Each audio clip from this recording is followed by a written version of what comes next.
Guys, welcome to the show. Thanks for coming on. It's something we're trying out new tonight, and we'll introduce our special guests. First, we've got Mr. T. Hello.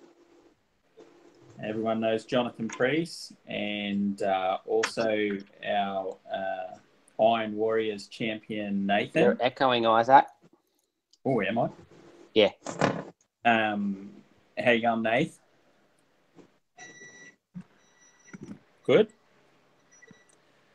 And Samuel, just finishing up microwaving his dinner in the background there. It's a good start to the channel, boys. No. The breakfast of champions. That's some high quality production value. So,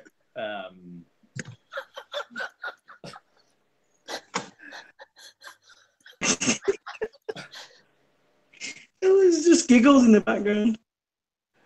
I wish we weren't paying for this. That's all I can say. So, We're not paying for this, are we? oh, you didn't get the memo? Oh, yeah, it's not. I mean, free. the club. Obviously, I'm not paying for anything. No. Well, I'm paying for being sat in for an hour waiting for you, dickheads. Yeah. All right, Yeah, the echo seems to have gone. Yeah. Oh, Hey, I had a very busy day. How dare you? Okay. My bad. So I think we're going through my list at the moment. Is that right? Apparently, yes. Some Admech. Is my voiceover playing, or are we just... I did a voiceover. Not sure if it's playing. Yeah, It does not appear so. doesn't appear so. You wanted the echo gone, the echo's gone, and therefore we lose the verbal intro. Well, let's do a quick recap. We've got a tooled reductor Magos with everything. So strength 10 or strength 6 at initiative, 4 attack space, all that fun stuff. 20-man brawl unit, a lot of shit. 2 3-man units of Phalanx with heavy chain blades, lightning guns. 2 missile tarantulas. 2 sets of 2 AV-13 Power of the Machine Spirit Medusas. Nice. 2 Krios Venators. 3 Militia Basilisks, alongside 2 17-man blobs of Militia Grenadiers. Looks like there's a zoom in on the Planetary Commander with a 3-up invo. So all of the Militia have toughness 4 and a 6-up invo or better. Focusing on the Basilisks for a surprising amount of time. Something's happened in the background. Yeah, that was me. We're looking again at the 17-man Militia blobs. It's an important militia blob. Evidently, my phone camera was terrible, but it looks like there's also a higher quality video in the small right-hand corner. No, finally, we're going in on the medics there, the lovely boys that confer stubborn because they've got discipline collars and 5+ feel no pain to those toughness 4 blobs. Now we did have my Iron Warriors with my Warsmith with the kitchen sink, a Siege Breaker and Cataphracti with Combi Melter and Chain Fist, and random Tyrant Bodyguard to run around with them. I believe next we have 2 Veteran Tactical Squads. Nope. We've got the Storm Eagle. We've got the Storm Eagle that's transporting around the Warsmith and company. That was something new. I was keen to try it out. Now we have my 2 tactical squads, mostly standard, with 2 heavy bolters with suspensor webs. Both sergeants have power fists and artificer armor, and fully kitted out with melter bombs. Running marksman, veteran tactics. Following this, I believe I've got 2 Contemptor Dreadnoughts, both equipped identically with a Carey's assault cannon and a Dreadnought close combat weapon with bolter. Have a Leviathan with a storm cannon and a siege claw with Volkite charges, and that was coming in a Dreadnought drop pod to hopefully get to where it needs to go to.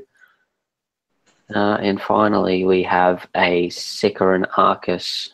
No upgrades on the missiles, and it's got las cannon sponsons.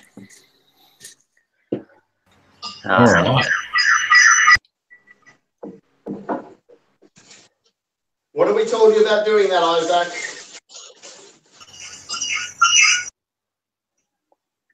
Wow. That's incredible. That is an incredible noise. Now, this is one of our first games at the club on this particular map that we got 2 days before the event. And the first run for those buildings that we've had as well. So that was kind of exciting for me. What we're measuring out there is what the deployment zones are going to be. So for this particular mission that I wrote up for the event, the attacking player has half the board. Then there's a 12-inch no man's land, and the defending player, which was Sam, had a 12-inch deployment zone. You can see a couple little consoles on a few of the buildings on the right-hand side of that table. They represent buildings that are an objective for the purposes of these games, and the idea is to hold those at the end of the game. If I just jump in there, what you'll see again is Nathan and Sam do a lot of talking. And I find that when we were playing games at the club, the better games involve the larger amount of communication. And you can see it. You can see it when you're spectating and when you're watching back on the videos, how engaged both players are. And I think that's really good. It's really good to see, and it's really good practice when you do play someone you don't know. Is just kind of talking through, hey, this is this unit, this is this intent, this is what this building does, etc., etc. Really good to see. Well, it's just common courtesy. You should be explaining.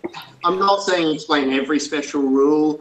That there is a certain amount of understanding you sort of expect with the game, but at least point out what things are and the traps that people can fall into. Don't be a stooge about it. Yeah, agreed. I'm impressed with that nice model that's up on the hill there. Oh, that's a high quality $9 dinner. Is that's what that is? Clearly not bought from Forge World then. It's the dirty fries, right? Dirty fries. Yeah. If you were ever at the Cullengore Tavern, $9 fries. Recommend. Yeah, the loaded fries get plenty of rave reviews there. So Sam's deployment was kind of interesting here. Those tanks are somewhat brutal. Definitely shut off a large amount of the table for actually me being able to do anything. Who went first? Sam. Oh, nice. So he didn't casually seize then? No, he didn't see. I attempted to, but no. So for the uninitiated, the Adeptus Mechanicus have these little skull probes, which confer interceptor to every unit within 3 inches of them. Oh, sorry, every model within 3 inches. So what I'm doing right now is setting them up so that they can be as close to those Medusas as possible, so that I can make sure that when he does start bringing in reserves or drop pods or whatever, I can intercept fire with either the strength 10 Medusas, which are on turrets on these models, or some of the other nasty units I've got there. Nasty units, a Mechanicum, is that a thing? I know, John. I was shocked too. Yeah, I thought those Medusas were extremely friendly. Reaching out and giving you a hug at 120 inches. Oh, the Medusas aren't so bad. They're only 36. The Earthshakers, the issue with those is the minimum range in this case. But we're not at that point of the game yet. We'll come to that in a couple of turns' time, I believe it is. And that minimum range really only comes into effect if I can't see you with them. If I can see you with them, I can direct shot, but to get out of line of sight, you need to be more than 36 inches away from me, which is why I've stuck them right in the corner there, well protected. Some good coverage. You've got a good field of fire there. Really good field of fire. I mean, just walking past, you could see that. I don't know, for me, they looked a bit close to each other. Perhaps if there was some sort of template to land on them, that would have caused you a bit more problems, but... Well, the template isn't too much of a problem. Remember, they are toughness 7, and all the crew have a 6 with Evo. Yeah. Feel no pain? No, I didn't have feel no pain on the guns, only the 20-man blobs. The deployment here terrified me. If you can see, I'm just about to finish deployment now. You can see a model in my hand. That's the last thing I deploy on the table. So I started this game. There's another dreadnought coming, isn't there?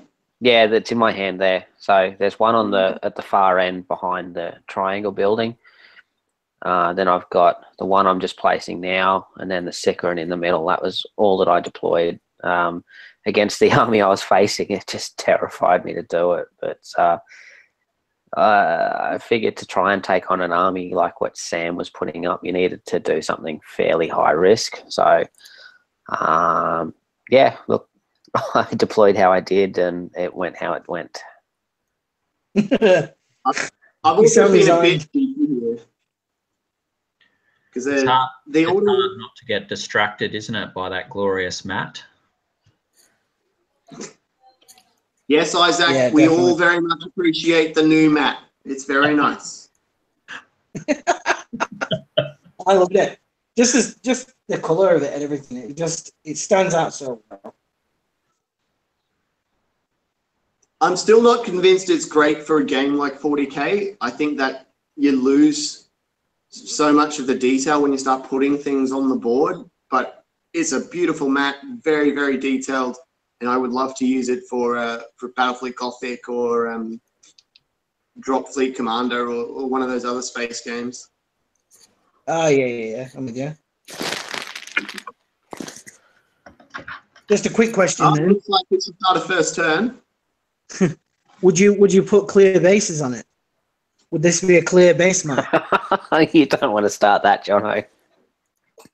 Jono, you know my opinion on clear bases. They don't deserve to be on a table. Oh, Go on. I'm sure we've triggered someone now. Yeah, hopefully. If I haven't, I've not done my job. We don't have to worry. Nobody's watching. Oh. I will There's beg 4 to differ. people watching. There That's is probably 4 us people 4. watching. So here's Sam doing his 1,050,000 model deployment. No, he's moving now. We've already started. I've already deployed. Yeah, this is the movement. Yeah. This is making sure there is enough bodies around my artillery to stop me getting deep struck against. And I've made a massive mistake. Just about to finish my movement, and I'm going to leave a big whopping hole where someone can stick their giant Leviathan drop pod. Oof. Yes, I did notice in our game, Sam, you definitely really overcompensated with the bulk terrain after playing on this table versus Nathan before me. I could barely find a single spot to push my little rhinos and land raiders around. There's the first. I was being very nice to you, Isaac. So this is the first casualty of the game. The Sicaran's just been wiped out by a Venator. The other one can't see, of course, but one of it could see. I'm now going to proceed to drop a lot of artillery on one of the dreadnoughts. I think it's still alive. As targets go, I'd choose the Arcus as well because it's savage.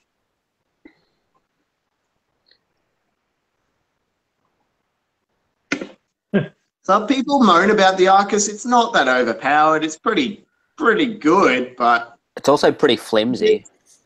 yeah, there are plenty of good things in the in the Space Marine list. You don't need to get up in arms about a new Forge No, World no. unit. By the time you tool it up, it's quite expensive given how easily it dies. So it can deal with a lot of different targets. But you spend lots of points for it to be able to deal with a number of different targets. you spend a lot of points, and oh, here we go. There's the Leviathan drop pod right there. Yeah, Yeah. I left my drop pod at home, and that is a scenery crate that I used as a placeholder for the damn thing. Boo, proxies. I painted up nicely for the event and left it at home. What an idiot. It's a pity you couldn't complain to the TO about that too, Sam. Well, I tried, and then he told me he was going to do it anyway. Oh, go away. I was the one that was writing up a different list. I was like, oh, I'll write up a different list. And then I was told, no, you're using your list as you wrote it. Mate, I'm not going to wait another half hour for you to try and write a list. I'd already written it. It took me 2 minutes. Surely, No, Battle Scribe, sure. surely just a quick Well, phone. a minute and 30 of that was waiting for Battlescribe to load. Yeah, that sounds about right. And then 20 seconds of the other 30 was adding in a quad mortar with the kitchen sink. It would have just been easier. It would have been just did you easier. see that? Casual TO cheating there, moving the building slightly. Jesus, I didn't know you cheated this much. Where'd I move the building? I mustn't have been watching the screen. Yeah. So I think we're currently watching a pair of dreadnoughts try and gun things down after the Leviathan scattered off the board and went into ongoing reserves. And I think we're just about to see a dreadnought fail a charge. No, he's successfully charged. He made it. Yeah. It looks like Nathan's got absolutely fuck all models on the table. Yeah, I do. He I've currently got 2. dreadnoughts, and I have currently lost 3 thralls. Oh, what a trade-off. they're compulsory troops for you too, are they, Sam? Not in Reductor. Only his Salax are in Reductor. Oh, okay. Yeah, so my Tharlax are deep striking. They're the toughness 5, 4+, feel no pain, strength 7 rending guns guys. Yeah. Is that all? They love getting into just a naked tactical squad, don't they? Sam just failed his leadership and run away and got carved down by the dreadnought. And sadly, that just left my dreadnought sitting there in the open to be shot by 1 or 2 things. Yes, I think it's actually a strategy of Sam's. It's a cunning ruse. I have lost a 19-man unit. It cost him 3 points. Yeah. Hey, it's not that cheap. That's like 200 points. So at this point, I've got 2 models on the table against Sam's entire army, except for the Thalax, and I'm sitting there with 2 dreadnoughts. If I was terrified before first turn, it's even more so now after that Leviathan scattered off, and I'm trying to rely on these 2 dreadnoughts surviving until the beginning of my turn. And I think I've just deep struck some Thalax into the hills there. Yeah, you can see them at the top of the screen there. Now, did we clarify that if you are left with no models remaining on the table, technically it's a loss? Because I know that came up at the last event. Yep, you're done. So is You've it just got anything but a flyer, I believe it is. Although, to be fair, that was 7th ed. I don't know whether that rule actually exists in the Age of Darkness book. I'd have to actually have a look. Yeah, I don't think. I don't know if that's in the current 30K book. Because it was, I'm pretty sure it was an FAQ before. I don't think it was ever actually in the book. Yeah. There's a couple of things that are still needing a bit of information from Forge World. Okay, Sam's trying to hit a Contemptor with a Medusa. With many guns and failing miserably. So reductor list, is that the one? Can you do all that cyberthurgy and shit? Yeah, so every Mechanicum list can sort of do that, but I haven't got any robots to do that to. I've just focused on tanks and bodies. And because I am auto-reductor, everything has moved through cover ruins, so my tanks will do lovely things like drive up the side of buildings, whatever is necessary. Is that the Explorator Array or whatever it's called? So there is an upgrade that does something similar, but auto-reductor gives it to all units by default. Nice. Nice. Rolling some sort of invul there, I'm assuming. I believe And that I is failed. your invul, yes. Yep, for the Contemptor that just got shot to pieces by some Krios. Oof. But the other one has not yet died, and that's the important thing. Yes. So we discovered that 5 inches is just enough to scatter and not hit a Contemptor, or a Dreadnought base when it's centered on the center. Any less than 5 inches and it still hits it.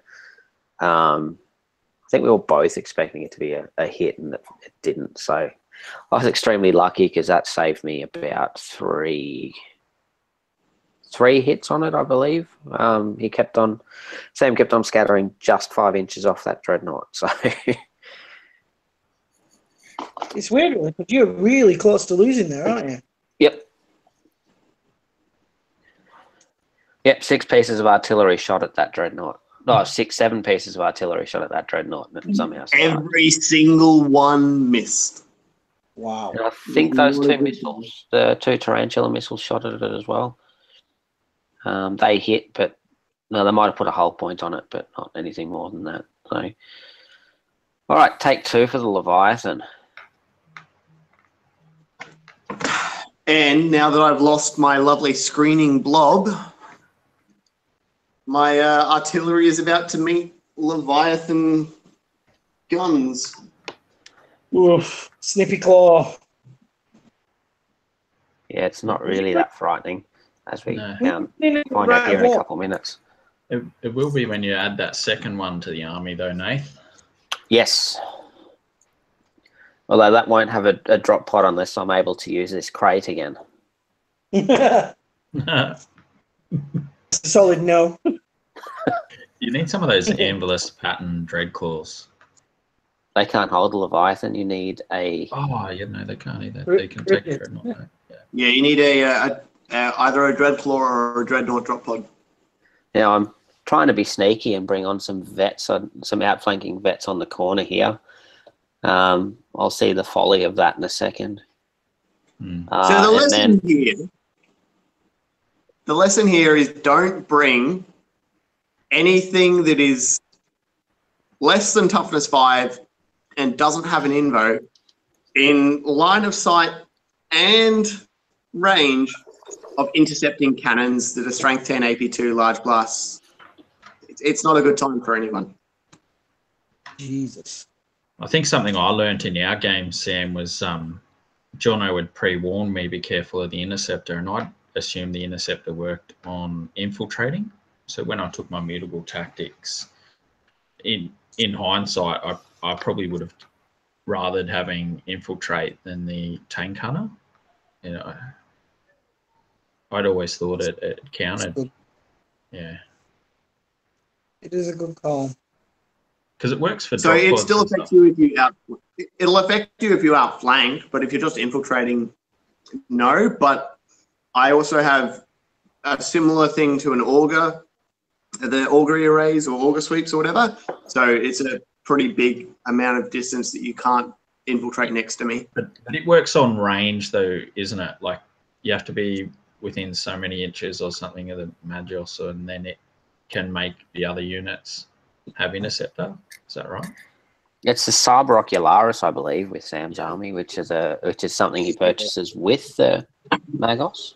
Right. Yeah, so when the Magos deploys, he has, in this list, 3 little skull probes that deploy within 6 inches of him. They have 3+ saves, stealth, and a jetpack, and they'll just run off and hide next to one of my big scary guns. And they confer Interceptor to all models within 3 inches. I can also use them to hand out BS5 and Sunder. So they're pretty useful. They also confer line of sight to all my artillery. Wow. Yeah, they're pretty close to a must-take for this sort of army in particular that Sam was playing. But I've got to see firsthand just how brutal it is. So, I believe I've already removed that vet squad that come on just from Interceptor fires. That's a 10-man vet squad just toast. What was riding in the Storm Eagle, Nathan? So still in there, I've got the Warsmith, Siege Breaker, and 5 Tyrant Siege Terminators. So it's not a configuration I'd run previously. Figured it might be a good way to get something in Sam's face to hurt. It's a great idea. The problem here is that I've already intercepted with the 2 tarantulas and I've stunned the flyer. So no one's getting out this turn and the flyer's stuck going to the edge of the board next turn. It's almost like an anti-Iron Fire list. Just having those skulls floating around, able to give line of sight, nasty BS5, Sunder. It's like you're asking to be anti-artillery. A good counter to an Iron Warriors list, in fact.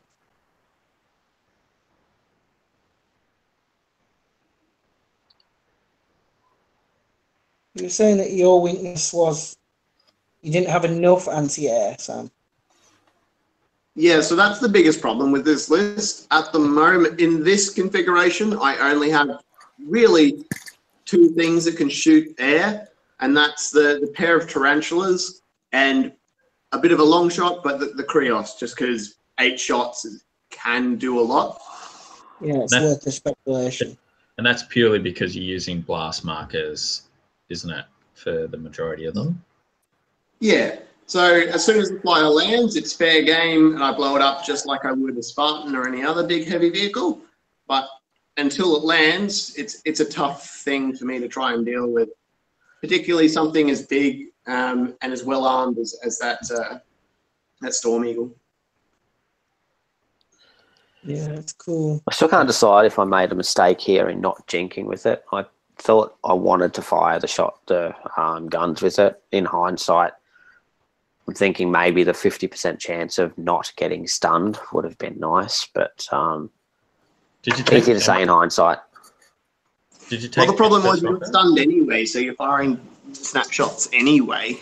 Yeah. But I've then got the negative of not being able to move how I want the next turn, and I think that was probably the more important thing, was being able to get those Terminators out to start taking them to your army in turn 3 instead of what ended up happening being later on in turn 4.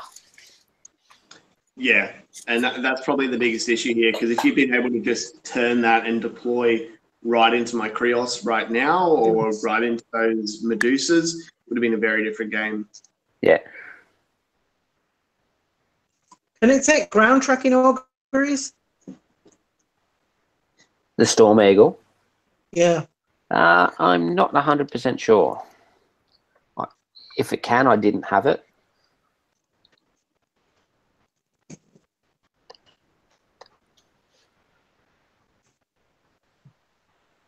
Just doing a bit of board management here, eh, Nath? Yeah, moving some terrain around where you can't see it. No, I've just charged, as you can see now, I've just charged that Contemptor into the Krios. Yeah, I like how That's you good your shout. body to shield the camera while you move that terrain piece Yeah. closer. Yeah. If you can't win playing properly, win by cheating. Yeah. So those guys are in a squadron. So if you do overpens, your happy days, all right? Yep. Yeah, it's going to keep rolling on, and I think that's going to be the problem for this round of combat. I'm not sure if it was this round of combat or the next one, but it's not a good time for my vehicles right now. So technically with the Walker, once you've charged in, are you in combat or not when it comes to his turn? He's still not, because he's in combat with a vehicle, so my vehicles can still drive away and laugh at you. Yeah. But if I get immobilized, if I get stunned, if I get destroyed, it's still game over.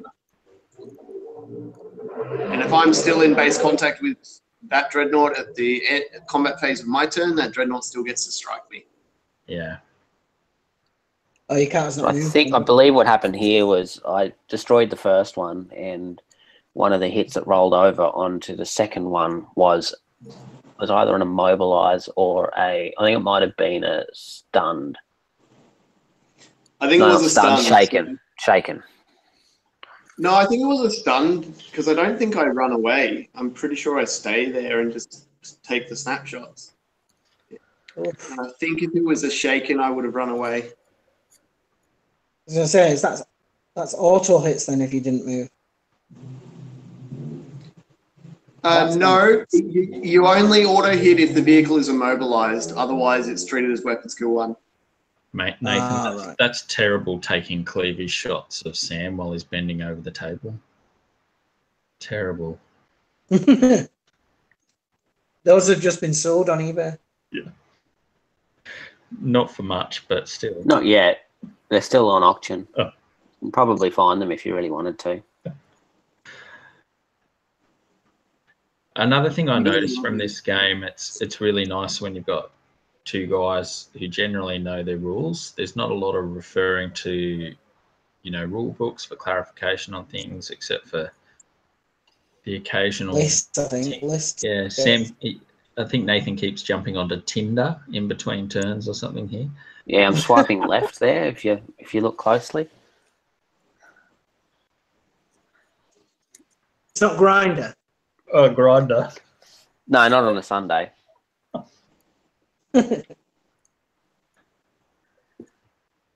So over here in the background here, Sam has lined a squad up to assault the Leviathan that failed to do anything to the Medusas last turn. Don't believe I even got a single hull point on them. Magos assaulting a Leviathan, particularly in the loadout that Sam's got, is a recipe for pain. It's going to be it should be a good time for the Magos, but the Magos can always roll poorly and get snipped in half by a Leviathan striking first. So it's going to be interesting. I think I'm just going in now. Snippy claws. Oh, no. This might be shooting at the was it the Contemptor or was it the Storm Eagle you shot here? This is at the Contemptor with the Basilisks, I believe. Oh, yeah, you're pointing at the Contemptor, yep. And I think I've just scattered onto myself. Yes, yep. I've just done another hull point to myself. Good start to the day. Horrible, isn't it? Yeah, those Basilisks did a lot of missing that Contemptor. I feel like the Admech player is asking us to be empathetic to his cause.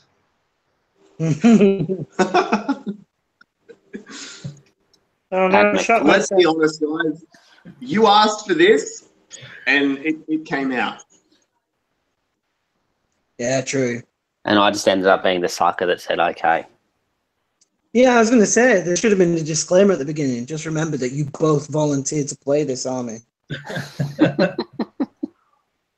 Yeah, I'll take that on. That sounds fun. Well, I think it's part of that. It's our number one rule, isn't it? Yeah. Let dudes bring the toys they want to play with, and that's, there's nothing worse than spending money and painting an army up nicely and then not being able to play it because you kick everybody's dicks in. It's just... Yeah, I can't wait to get shot by that pain train. And I think that's a pretty good point about the Lodge, is that when we do these sort of events, we don't force games on anyone. It's very much a dude seeking dude thing here. Yeah, definitely. Yeah. And I love the casual atmosphere that we just have been able to create in our events. And, I wouldn't care. There's no games, The missions are on the table. You pick up what you want. You say, "Hey Sam, do you fancy snapping my dick off at the base with your giant robot army?" And he says, "Yeah, why not?" I'm actually keen. Sam and I have talked a couple times about doing a large game, so I'm kind of keen to get that one up and running. And I've got a few other things that I want to get done painted.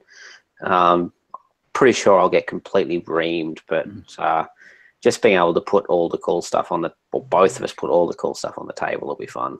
Well, 2,500 points is a decent sized game, and you guys smashed it out in an hour and a half. So, I mean, you compare that to trying to play 8th or something now, where it just takes forever. I don't think that's more. I don't think that's a reflection of the system. That's more a reflection of the armies we had and the way that we were playing. We didn't have a lot of referring back to rules, as you said before. It was pretty streamlined. Both of us have been playing these armies for a long time. Yeah. Whereas in 8, if you've got people that are very well versed in the army and they're not trying to slow play, and it's a very shooty competitive army, it can easily be faster than this. And we've seen events where a 2,000 point 8th edition army will play faster than this game just because of how brutal it is and how quickly turns are resolved. Yeah, there are no fucks given in 8th edition. It's still be killed in by, what was it? It was 87% success rate for the person who went first until they changed the rules. So, Yeah. they don't fuck about. Those games are fast if you aren't flip-flopping between armies every other week. Yeah. And I think that's one of the key things, isn't it? Is because the rules are very similar on each of the war scroll type entries, the army entries. Yeah. Something doesn't quite do the same as, say, like a Mantis Strike for the Tau. Or the Scout move is called something. That's probably the worst thing about 8th edition, is it did away with generic special rules and keywords and replaced it with every individual model has its own different, slightly boutique version of the same special rule. Sometimes it's better, sometimes it's worse. Often it's exactly the same as where it was the generic special rule, like it was in 7th and 6th and 5th. Yeah, just now instead of having to know what Deep Strike is, you have to know potentially what 3 different versions of Deep Strike are, which might only be 1 or 2 word difference, but it completely changes the way that it works. On the bright side, it means the rules, the actual rule book is almost non-existent. Yeah. But that's because all of the rules are on the model's data sheet instead. It's just shifted the complexity. Yeah, it's moved it around more than anything. And we had similar things in 3rd edition where each codex had a full set of different special rules that were very similar but had different names. And then 4th edition of 40k rolled them all into generic ones. And that's what the status quo was until 8th edition. But anyway, back to the lovely game we're having here. Leviathan just went boom. Hey. I And believe Sam's just counting how many people are being destroyed. I think I am losing a few worthless thralls here. Yes, yeah, because the Leviathan has the large, strong explosion, so it's Plus D3 strength, isn't it? Yep, and plus D3 strength plus D3 range, so it's D6 plus D3 range. So in this case, I think it actually hit the entire unit with strength 5. So pretty good against a toughness 3 thrall blob. Magos is still alive at the end of it. A little bit wounded, but victorious. Somebody definitely got jacked up. Yeah, the first turn of this combat, I managed to wound the Magos with the Leviathan Siege Claw and got the Severing cut? Severing cut off, but then on the D3, anything 3+ on the 3+ on a dice, the Magos is dead. I rolled a 1. Oh. It was great. So that would have That would have changed things ever so slightly had the Leviathan been able to get away. I still think at this point the result of the game is reasonably well set, but maybe it would have changed things if I could have got that Leviathan out and started going to town a bit. Well, if I'd lost the Magos, it also means I lose a lot of my bonuses, which I'm still handing out. It also means that there's still a Leviathan that my Medusas would need to deal with. As it is, I'm desperately trying to stop that flyer, and I don't think I'm doing a great job of it at the moment. And I think I'll start trying to bombard that last filthy dreadnought that has somehow managed to wade through 3 turns of bombardments. Oh, the luckiest Contemptor alive. I think that Dreadnought deserves a name, so that's my mission this week, is to give that Dreadnought a name. It's it chewed through 2 Krios and absorbed probably at least a double-figure number of bombardments over the time it was on the board. So it's kill markings. You need some little skulls on its full. Or little it'd be close to 15 large blasts that it took that game. Jesus, that is some savagery. Yeah, it's a bit like your Xiphon. You showed me on the side of your Xiphon where you're going to put all the kill markings. Johnny? Yeah, that's right. But speaking of that Contemptor, you can see there's now a nice burning smokestack where it was. So it did eventually die. I loved and just a special shout out to Nathan here. I love those smokestacks. They're amazing. That was so easy too, hey. It was just some. I bought 8 LED tea light candles from the local cheap shop for $5, and PVA glued some cotton wool around them, and then gave them a very light black spray, and yeah, they've come up awesome. Yeah, they're cool. They're really cool. It's much nicer than looking at just a blank crater or something on the board, or vehicles with a hull ripped off or something. Like it actually helps the immersion side of things a bit, which is why we're here, really, isn't it? Yeah. You just walking past that table and seeing all those flickering lights, and you just gone, shit, somebody just got wrecked. Yeah, well, I have 8 of them, and all 8 got used, and we actually completely run out at one point and still had more to put down. So I think I might have to go and buy another 8-pack of LED tea light candles, because clearly I haven't got enough. Don't buy the ones I bought because they don't flicker. They just turn on. And they're just orange light. You must have spent too much on them. At least $2. $2 for 4, I think it was. Ooh, is this you deploying your fancy Iron Warriors murder bots, your Tyrant Siege Terminators? Yes, they finally get to come to the party.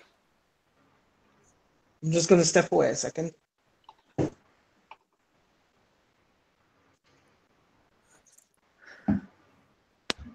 And I'm also bringing on another squad of vets that you can see in the background there. Sadly, they're about to get hammered by the Medusa right in front of them. What's the fit on those vets, Nath? Do you take the marksman? Yeah, they are marksman vets. Heavy bolters with shrapnel bolts. Because particularly given you've got the sniper, the shrapnel bolts get a little bit more use because you might get lucky and get a rending shot off with a heavy bolter, put a wound and cause pinning tests. So it was worth a shot. They didn't even get to fire a bullet in anger, unfortunately. Ironically, you would have been better with regular bolters just because of my 4+ saves and almost universal stubborn or fearless. Yeah, but this is probably the only time that's true. Yeah. So I think I've just scattered off the veterans and taken out some Tyrant Siege Terminators, which is not Oh no, I have taken the vet squad as well. Good. Yeah, Good. two tyrants and is it two? Yeah, there's still five people there, and then almost all the vets. I believe there was still 2 or 3 vets left, but at this point they're essentially taken out as a useful fighting force. So You needed a fist or something in there, didn't you? there is a fist in there on the sergeant, but with where they are, they couldn't impact the game at all. Particularly given this is my turn 4 at this point, so they'd be looking at that at least 18 inches away from the nearest unit. That nearest unit should realistically get taken out by the tyrants this turn. So they've probably got 24 inches to the nearest unit to do anything. How effective was the being immune to psychological effects from shooting? I always found when we played in our Zomatalis games, just being able to ignore losses from shooting is incredible. In this particular game, it wasn't so useful. But that's only because most units died immediately. Yes, yeah. But in Heresy in general, it's extremely useful. Just knowing that, particularly if you've got a squad that you're wanting to use to cap an objective, if you've got a 15 or 20 man Iron Warriors tactical squad on there, they've either got to waste a good unit to assault them or waste plenty of good shooting to just get rid of them, because they're never going to run away. They're just going to stand there as long as you need them to. So it's a handy trait to have. It's awesome. And it makes their tactical squads close to the best in Heresy, I think. That's cool. I mean, when you compare it to like the fists, you just get immune to pinning whilst in cover. You know, there's. Don't your fists also get BS5? Survive that shot. Yeah. You get some good bonuses with your fists as well. Oh yeah, don't get me wrong. I love the fact that, you know, essentially all my basic bitches are ballistic skill 5 with bolters. That's just incredible. Any sort of bolter. It's just yeah. Don't get me wrong. I've encountered that. It's nothing quite like thinking, oh yes, I've hit you so many times, you've got to all be dead, and they go, no, we're immune to psychology, so we're just going to sit here for a little while longer.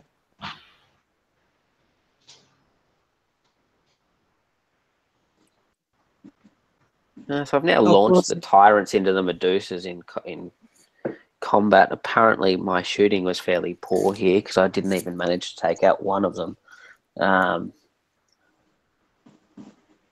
I think there was a side effect of firing into AV-13. Well, there is that too. At this point, I think you only had two tyrants. Three. Okay. I had 2 that shot at the Medusas and 1 split fire onto the tarantulas. Yeah, which is probably a mistake, really, because the tarantulas are not that big of a threat for you at the moment. But I guess you're probably fairly confident you're going to eat the Medusas. I knew I was going to assault the Medusas, so I thought if I can take out one from shooting and assault the other, and if I fail to take out one, then my tyrants are that little bit less likely to be left out in the open for a turn and be able to be shot at too easily. But I killed both the Medusas in combat anyway, which is, I guess, is what happens when you've got 6 power fist attacks and some chain fist attacks in there as well.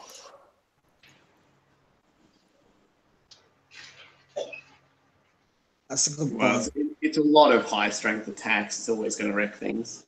Yeah. I think it's pretty telling for the way the game went for me here that this is my turn 4 currently, and this is the first of those Medusas that we've seen go down. Like, if I'm only doing that, the game's clearly not going very well for me. Yeah. I have lost both Venators. I've lost 2 of my blob squads, but my Balax are still fine. I'm down to 2 Medusas now, and I still have all 3 Basilisks, which is probably the biggest one here. I think the the thing that probably affected me the most, besides possibly the failure to jink on the Storm Eagle in the second turn, was losing the vets on the from where we're looking at it here on the top flank. From the interceptor fire on that second turn. I think if they stayed there, I was in a position to at least nullify those basilisks on that flank there. I'm also then in a position to look at least contesting that objective up the top. That's only one objective of the 4 though, but then like the tyrants are released a bit earlier to cause a bit of havoc there in the center. So potentially I could have pushed you off at least one, if not 2 of those objectives in the center, and I had those tyrants running around for a bit longer. But it was really those Medusas, not being able to get rid of them until turn 4 was pretty critical. So I think right now we're seeing the tyrant squad die, or have they already?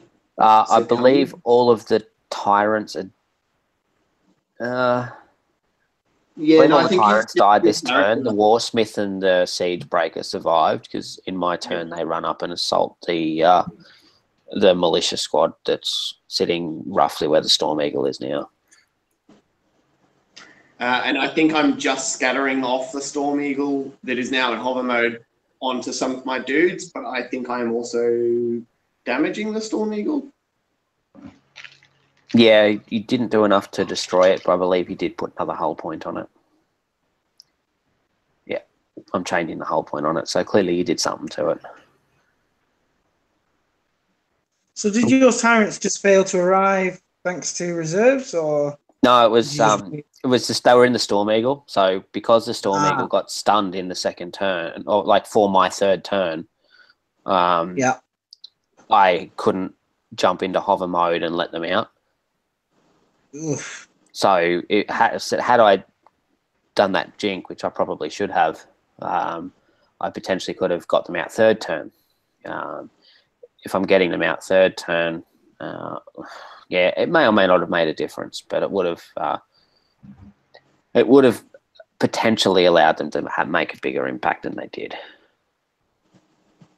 So there's a Storm Eagle gone. So I think I've now got 2 models left on the table. And then we roll to see if the game ends, and I'm pretty sure that... or is this... No. I've got 1 turn left, that's right. And that the 2 characters sitting up there in front of the Medusas are going to do something, but that's pretty much my last action of the game. Yeah, I believe you're about to charge that squad. Yeah, because there's no reason not to. Get a few kills in, feel a bit better. Yeah. Oh, just pulling a scoring off a objective is always worth. For the overall campaign, it didn't make a difference because Sam just obliterated 2 people in this mission. But I mean, it feels nice that we won by, that we lost by a little bit less than if I didn't clear that squad off that table. I'd be keen to face this army again just to see what I can do with it, with the benefit of having seen what it does once, because it's just so different to any other army that I've really played. What would you change? Shatter shells? Not sure. What was that? Shatter shells, bit of phosphex. I don't think Nathan needs to really rejig his list much. I think what he's taken is a pretty solid list. It's more about where he positions things, how he deploys. That's going to be the issue. And probably not even worth outflanking. You're potentially just better off infiltrating and just trying to put pressure on from turn 1. And it also stops me from basically getting 2 shooting phases before you've been able to do something. Yeah. Oh, wait. Actually, it would have been 2 shooting phases, then a shooting phase in his movement phase. Yeah. Ooh. I think the idea of outflanking was, I'm glad I tried it out, but I just don't think it achieves what I wanted it to achieve against this army. That interceptor just essentially nullifies what I can do by outflanking, because you're just throwing dudes right in front of guns that are going to destroy Into them. the ground. Yeah.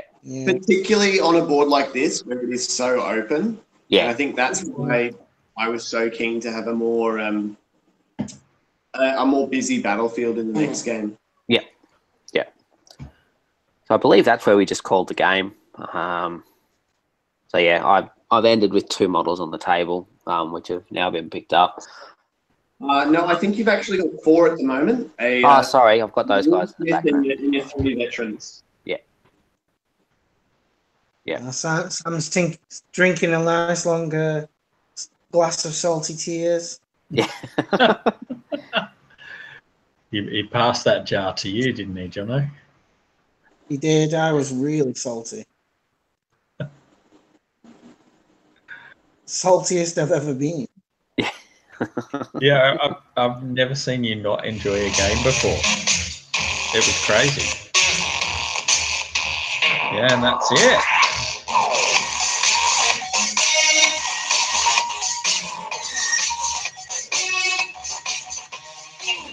So what would you call your man of the match in that one, Sam? Probably the Archmagos for not dying to a Leviathan, and for just conferring Sunder when I needed it. Yeah. That's the reason that I took out the Arcus with a single shot. It's also the reason I got a lot of the more lucky shots that game is thanks to his BS5 and Sunder. Yeah. Yeah. And him just conferring that interceptor with all of his Ocularis was just so useful. Yeah. Yeah, it's huge. Definitely a powerful combination, I think, that.